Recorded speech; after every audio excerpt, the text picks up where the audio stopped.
দর্শক বন্ধুরা, মধুমিতা রান্নাঘরে আরও একবার সবাইকে স্বাগত জানাই। আজকে আমি বাঙালিদের আরেকটি অত্যন্ত জনপ্রিয় রেসিপি নিয়ে চলে এসেছি, চিংড়ি মাছ দিয়ে বাঁধাকপি। এখন শীতের সবজি আস্তে আস্তে বাজারে উঠতে শুরু করেছে, তাই জন্য আজকে আমি এই রেসিপিটি আপনাদের সাথে শেয়ার করছি। তাহলে দেখে নেওয়া যাক চিংড়ি মাছ দিয়ে বাঁধাকপি আমি কিভাবে তৈরি করি। এখানে প্রথমে আমি একটা বড় সাইজের বাঁধাকপি কুচিয়ে নিয়েছি। এটাকে প্রথমে সেদ্ধ করে নেব। একটা কড়াইতে কুচানো বাঁধাকপিগুলো দিয়ে দেব।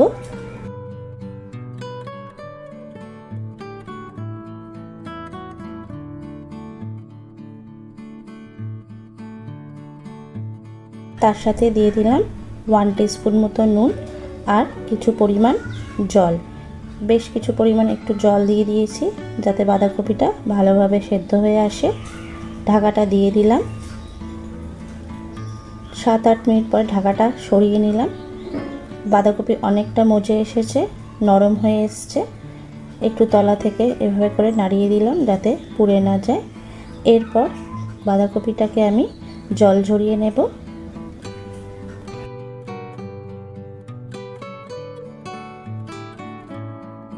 আমি বাঁধাকপির জলটা ঝরিয়ে নিয়েছি।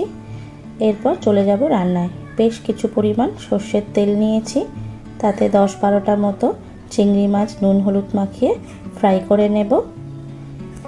মিনিট 5 মতো ফ্রাই করব, বেশিক্ষণ ফ্রাই করব না, কারণ চিংড়ি মাছ খুব তাড়াতাড়ি শক্ত হয়ে আসে।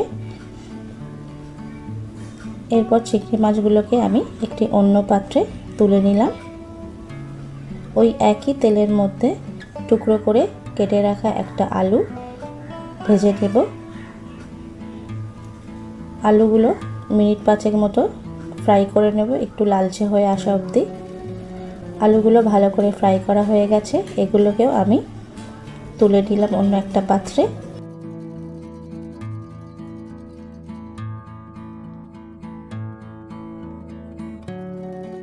ফোড়নের জন্য দিয়ে দিলাম এখানে সাদা জিরে, 2টো শুকনো লঙ্কা, আর দিয়ে দিলাম একটা দারচিনি স্টিক আর 2টো তেজপাতা। ভালো করে ফোড়নগুলোকে কয়েক সেকেন্ড নেড়ে নেব, সুন্দর একটা গন্ধ বেরোনো অবধি। এরপর এর মধ্যে একটা বড় সাইজের পেঁয়াজ বেটে রেখেছিলাম, সেই পেঁয়াজ বাটাটা দিয়ে দিলাম। পেঁয়াজ বাটা দিয়ে ভালো করে কষিয়ে নিতে হবে যতক্ষণ না পেঁয়াজের রঙটা লাল হয়ে আসে। ভালো করে পেঁয়াজটা লাল করা হয়ে গেছে, জলটাও অনেকটা শুকিয়ে এসছে পেঁয়াজে। এরপর এর মধ্যে দিয়ে দেব 1 টেবিল স্পুন মতো আদা রসুন বাটা। আদা রসুন বাটা দিয়ে আরও মিনিট 5 মতো এটাকে কষিয়ে নেব পেঁয়াজের সাথে, যতক্ষণ না আদা রসুনের কাঁচা গন্ধটা চলে যায়। ভালো করে কষানো হয়ে গেছে। এরপর এর মধ্যে একটা বড় সাইজের টমেটো পেস্ট করে রেখেছিলাম, সেই টমেটো পেস্টটা দিয়ে দিলাম। টমেটো পেস্টটা দিয়েও আরও কিছুক্ষণ এটাকে কষিয়ে নিতে হবে, টমেটোর কাঁচা গন্ধটা চলে যাওয়া অবধি।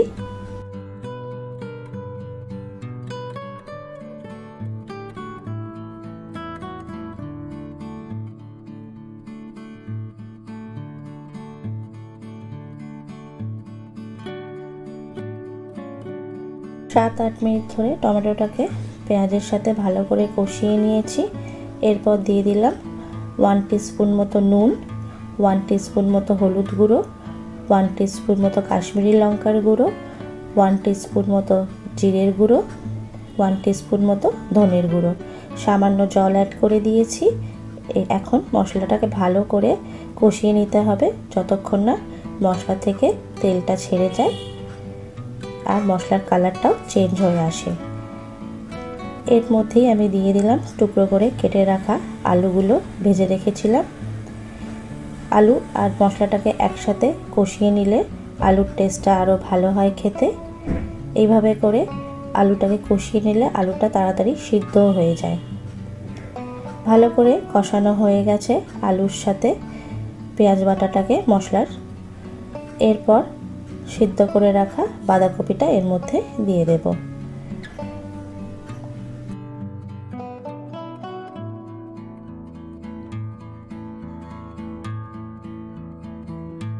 বাঁধাকপিটা দেওয়ার পরে ভালো করে মশলার সাথে এটাকে মিশিয়ে নিতে হবে। 7-8 মিনিট মতো বাঁধাকপিটাকে মশলার সাথে কষিয়ে নিয়ে এটাকে কিছুক্ষণের জন্য ঢাকা দিয়ে দেব, যাতে আলুটা ভালো করে সেদ্ধ হয়ে যায়। ভালো করে 7-8 মিনিট ধরে কষানো হয়ে গেছে। এরপর এর মধ্যে দিয়ে দেব 2টো কাঁচা লঙ্কা। কাঁচা লঙ্কাটা দিয়ে একটু মিশিয়ে নেব,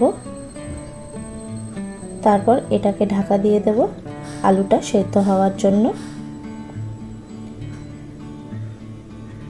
কিছুক্ষণ পর ঢাকাটা সরিয়ে একটু নেড়ে নেব, যাতে তলা থেকে পুড়ে না যায়। ভালো করে কষিয়ে নিচ্ছি বাঁধাকপিটাকে।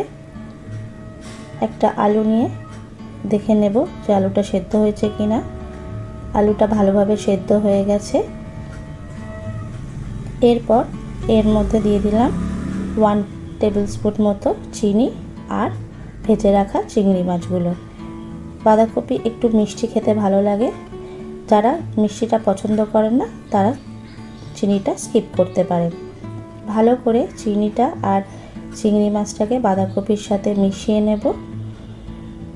তৈরি হয়ে গেছে আজকের আমার বাঁধাকপি চিংড়ি মাছ দিয়ে। এখানে 1 টেবিল স্পুন মতো ঘি আর 1 টিস্পুন মতো গরম মশলা গুঁড়ো দিয়ে ভালো করে এটাকে মিশিয়ে নেব। আমার আজকের এই রেসিপিটি কেমন লাগলো নিশ্চয়ই কমেন্ট করে জানাবেন, আর ভালো লাগলে লাইক শেয়ার করার অনুরোধ রইল। আমার চ্যানেলে নতুন বন্ধু হয়ে থাকলে চ্যানেলটি সাবস্ক্রাইব করার অনুরোধ রইল, আর পাশে থাকা বেল নোটিফিকেশনটা অন করে দিন, তাহলে যখনই আমি নতুন কোনো ভিডিও আপলোড করব তার নোটিফিকেশন সবার আগে আপনাদের কাছে পৌঁছে যাবে। ভালো থাকবেন, সুস্থ থাকবেন, দেখা হবে নতুন কোনো রেসিপি নিয়ে। আজকের মতো বিদায় নিচ্ছি, ধন্যবাদ।